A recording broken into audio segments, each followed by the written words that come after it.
అందరికీ జై భీమ్. ఈ మధ్యకాలంలో తెలంగాణ ప్రాంతంలో జానపదాలకు ప్రధాన వేదిక. పల్లె పాటలు ప్రధానంగా ప్రజల హృదయాలను రంజింపజేస్తాయి, ఆలోచింపజేస్తాయి.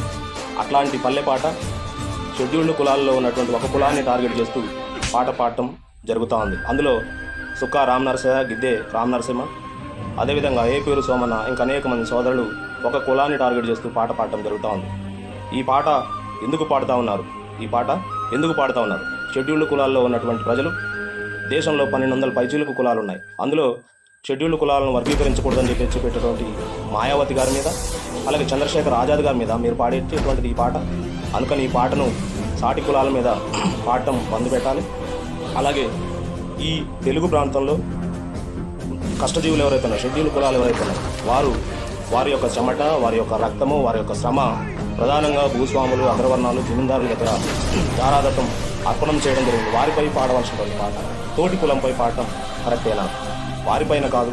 అదేవిధంగా మీ గూటపు దెబ్బలు, తంగేడి చెక్క, అలాగే ఆరె, వీటితోటి మనువాదులతో అంటకాగుతున్నటువంటి వారితో, అలాగే మనువాదులతో స్నేహం చేస్తున్నటువంటి వారికి గూటపు దెబ్బలు కొట్టాలి. కానీ సాటి కులాలను రాజ్యాంగ ప్రక్రియగా వెళ్ళమని చెప్పే వారిపైన మీ పాట పాడటం బంద్ చేయాలని చెప్తా ఉంది.